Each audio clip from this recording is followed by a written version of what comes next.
Hai semua, salam sejahtera Malaysia. Kembali lagi bersama dengan saya di dalam channel Fels Lifestyle. Satu kejutan besar setelah Perdana Menteri Datuk Seri Anwar Ibrahim yang telah sah mengumumkan projek pertama daripada komitmen pelaburan RM170 bilion China akan bermula bulan depan. Perdana Menteri berkata salah satu projek daripada rekod komitmen pelaburan bernilai RM170 bilion dari China itu dijangka dimulakan seawal bulan Mei. Akhirnya tuan-tuan dan puan semua, ada satu berita susulan. Bagi saya ini pasti mengejutkan. Dalam satu artikel yang lain, Muhyiddin dakwa Anwar tidak bertanggung jawab gadai kedaulatan negara.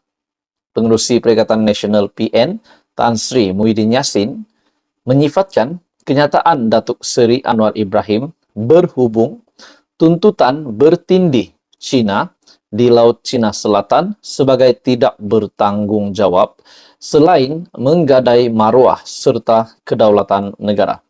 Menurut Anda, saudara-saudara, apakah kenyataan Tan Sri Muhyiddin ini relevan untuk diterima oleh Datuk Seri Anwar Ibrahim? Ataupun Anda yang menonton mempunyai komen tentang kenyataan Muhyiddin ini, Anda boleh komen di bawah. Ahli Parlimen Pago, Muhyiddin Yassin berkata, kenyataan tersebut juga cuai dan tidak sepatutnya dikeluarkan oleh seorang Perdana Menteri. Malah, Muhyiddin mendakwa implikasi daripada tindakan tersebut secara tidak langsung memperakui tuntutan China terhadap kawasan yang sudah sah menjadi wilayah Malaysia. Malaysia mesti tegas mempertahankan kedaulatan wilayah dan keselamatan bagi melindungi hak dan tuntutan negara.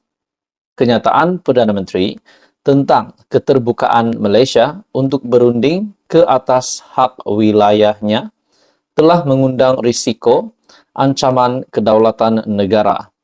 Kenyataan Perdana Menteri yang dibuat di Parlimen adalah amat lemah, tidak bertanggung jawab, dan kelihatan seperti menggadai maruah dan kedaulatan negara kepada kuasa asing, katanya menerusi hantaran di laman Facebook pada Khamis. Sebelum ini, Anwar ketika sidang Dewan Rakyat memaklumkan Petronas akan terus melaksanakan kerja-kerja cari gali minyak di kawasan sedia ada di Laut Cina Selatan, namun menjelaskan kerajaan masih terbuka untuk perundingan sekiranya China merasakan kawasan berkenaan adalah wilayah negara berkenaan. Dalam pada itu, Muhyiddin turut mendakwa kawasan cari gali Petronas yang dirujuk oleh ahli Parlimen Tambun itu merupakan dalam wilayah Malaysia dan tidak boleh dirundingkan walaupun dituntut oleh China. Pada hemat bekas Perdana Menteri itu, Anwar sepatutnya tegas mempertahankan kedaulatan wilayah negara seperti yang termaktub dalam Peta Malaysia 1979. Persoalannya tuan-tuan dan puan, adakah apa yang dinyatakan oleh bekas Perdana Menteri Tan Sri Muhyiddin Yassin ataupun Muhyiddin ataupun Abah, adakah apa yang dinyatakan oleh Anwar Ibrahim yang beliau tidak setuju ini pernah dia sendiri lakukan? Apa yang dinyatakan kepada Anwar Ibrahim, adakah Muhyiddin sendiri pernah membuat perkara yang sama? Jadi sekiranya Anda mempunyai info tentang itu, Anda boleh komen di bawah. Dalam artikel ini, sehingga kini kawasan pertikaian di Laut Cina Selatan masih belum diputuskan dan ASEAN juga tidak mencapai konsensus mengenai pertindihan tuntutan. Perlu diingat bahwa ASEAN menolak pengiktirafan 9 dashline yang dituntut oleh China, termasuk dalam wilayah perairan Malaysia. Berkenaan pertindihan tuntutan, sebarang perbincangan mesti dibuat selaras dengan konsensus ASEAN dan South China Sea Code of Conduct. Mengambil kira kedudukan ASEAN sebagai gabungan 10 buah negara, Malaysia mesti menangani isu maritim antarabangsa secara lebih berwaspada berpandukan prinsip kedaulatan negara dan gagasan ASEAN tegasnya.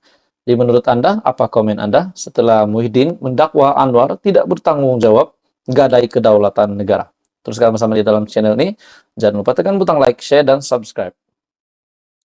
Salam sejahtera Malaysia. Tuan-tuan dan puan semua, satu keputusan mahkamah yang menggemparkan kepimpinan Perikatan Nasional kepada pengurusi Perikatan Nasional Mahyadin ataupun Tan Sri Muhyiddin Yassin dan timbalan pengurusi Perikatan Nasional Tan Sri Abdul Hadi Awang yang juga adalah Presiden PAS dan seluruh kepimpinan tertinggi PN dan terutamanya kepada Bersatu. Akhirnya, keputusan Mahkamah Tinggi Kuala Lumpur hari ini yang menetapkan keputusan permohonan memberi kebenaran kepada parti pembangkang bagi meneruskan semakan kehakiman untuk membatalkan keputusan SPRM serta Jabatan Imigresen. Ini adalah berkaitan dengan dua akaun Bersatu yang dibekukan serta ingin menarik balik larangan perjalanan ke atas pasport Muhyiddin Yassin, pasport Presiden Bersatu. Dalam satu artikel berkenaan dengan keputusan permohonan semakan pulang balik pasport Muhyiddin pada 17 Mei dari Malaysia kini, Bersatu, kepimpinan ataupun parti Bersatu akan mengetahui pada 17 Mei ini mengenai permohonannya di mahkamah untuk memulakan cabaran undang-undang bagi membatalkan pembekuan dua akaun banknya dan menarik balik larangan perjalanan ke atas pasport presidennya Muhyiddin Yassin. Oke, saudara-saudara, tuan-tuan dan puan-puan, sebelum saya meneruskan isu yang luar biasa yang panas ini, saya meminta jasa baik Anda untuk bantu channel ini dengan menekan butang like, share, dan juga subscribe. Dalam artikel ini, Mahkamah Tinggi Kuala Lumpur menetapkan keputusan permohonan memberi kebenaran kepada parti pembangkang itu bagi meneruskan semakan kehakiman untuk membatalkan keputusan SPRM serta Jabatan Imigresen. Bagi saya ini juga satu laporan yang mengejutkan Tan Sri Azam Baki sebab dinyatakan di sini Mahkamah Tinggi KL menetapkan keputusan permohonan untuk memberi kebenaran kepada parti pembangkang itu bagi meneruskan semakan kehakiman untuk membatalkan keputusan SPRM. Dalam pada itu, Hakim Ahmad Kamal sebelum ini mendengar hujahan lisan daripada Peguam Bersatu, Rosli Dahlan, serta Peguam Kanan Persekutuan, Samsul Bol Hasan, yang mewakili kerajaan. Sekiranya Bersatu mendapat kebenaran, mahkamah kemudiannya akan menetapkan tarikh berasingan untuk mendengar hujahan daripada pihak lawan mengenai merit semakan kehakiman berkenaan.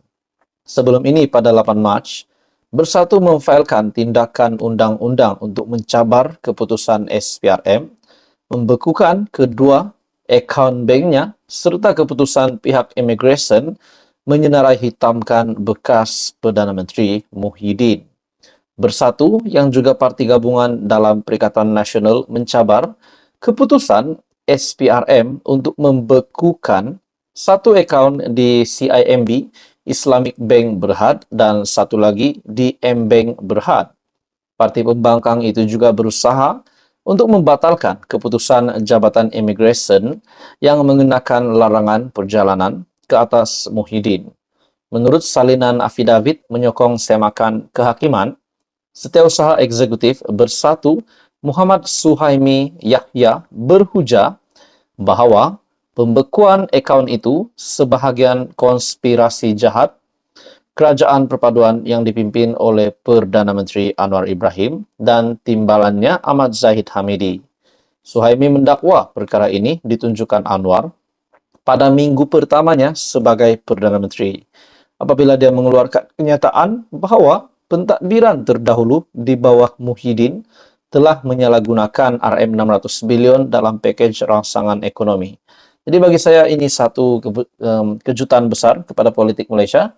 Dan akhirnya tuan-tuan dan puan, keputusan permohonan semakan pulang balik pasport Muhyiddin pada 17 Mei serta Bersatu akan mengetahui pada 17 Mei mengenai permohonan di mahkamah untuk memulakan cabaran undang-undang bagi membatalkan pembekuan 2 akaun bank mereka. Jadi apa komen Anda? Teruskan bersama di dalam channel ini. Info padu, info hangat disediakan di dalam channel ini. Jangan lupa tekan butang like, share, dan subscribe.